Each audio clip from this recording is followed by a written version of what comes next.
All right, so to finish up these notes on characteristics of functions, we're going to talk about the maximum and the minimum next.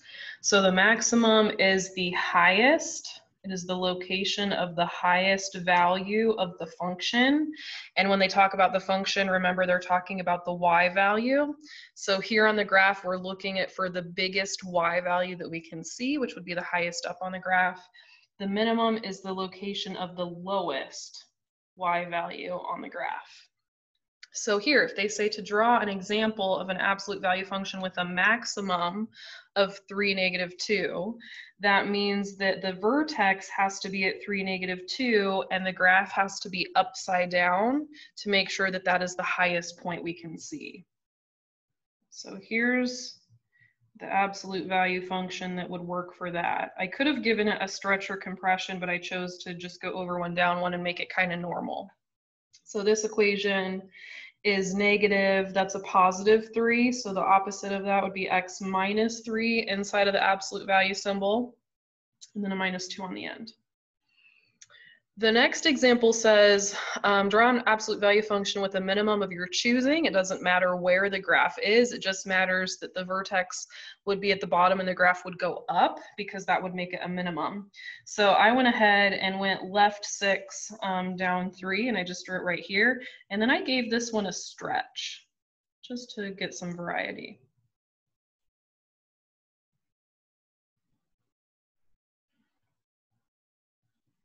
All right, so you can see with this one, my graph went up, so it's positive in the front.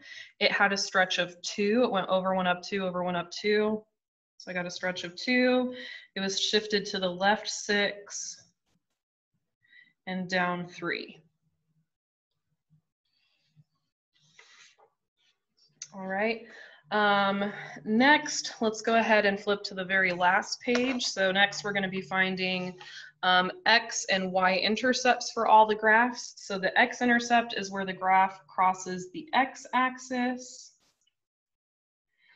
The y value always equals 0. So when you write the x-intercept as a point, you put a number for the x-coordinate and then 0 for the y-coordinate. The y-intercept is where the graph crosses the y-axis. The x value always equals 0, so when you write that as a point, you put 0 for the x-coordinate and you put a number for the y-coordinate.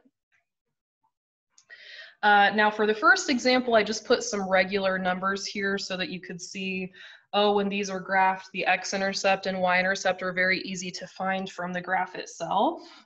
So I've got an x-intercept at -6 and 2. So -6, 0, 2, 0. And then here I've got my y-intercept right there. That's 0, +2. And then I put this other equation so that you would have to use Desmos. So I put a pi in the equation. And we're going to go ahead and use Desmos so you guys can see how to do that problem. Sorry, stop recording. Oh. All right, so here's my equation. Y equals 2, absolute value, x -1, minus, and then pi, the math symbol is spelled pi, so I'm just going to write pi, and it types it in perfectly for me. And so the nice thing about Desmos is when you want the x-intercepts or the y-intercepts, you just have to click on them. So there's an x-intercept and another x-intercept and a y-intercept. Down here you can click on it, that's actually the vertex. So I'm going to go ahead and write down all those points, -0.571, 2.571, so there's my x-intercepts and then my y-intercept.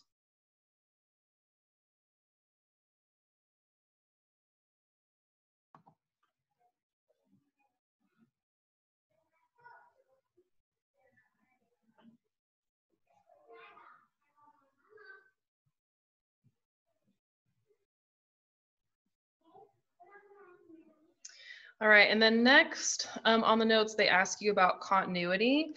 So graphs are continuous if you can just trace the graph with your finger without picking up your finger. So these are all going to be continuous. We trace the V with our finger. We don't have to pick up our finger. We get to trace the whole graph.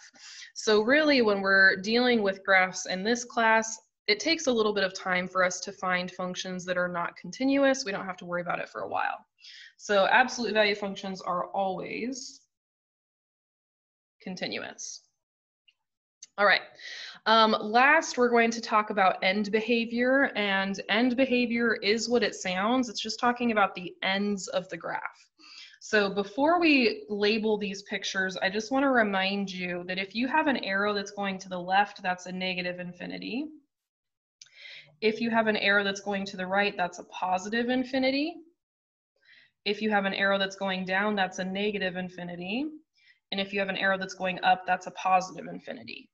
So these two infinities have to do with the x values. These two infinities have to do with the y values. So the way that we write the end behavior is we say as x goes to the left, and then we describe what's happening to the y. So as we look to the left, the y value is going up. So the y value is going up. But we're going to write that in math notation. And the math notation is as x goes to negative infinity, because the left arrow is a negative infinity, y goes to up arrow, which is positive infinity. So this is the answer that we write. So that is the end behavior described right here. Then we have as x goes to the right, y goes up.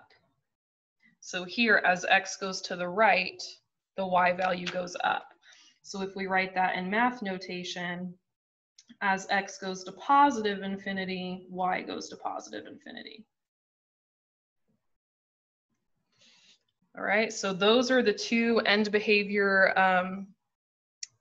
math descriptions that you're going to use for absolute value graphs that look like this, that are right side up.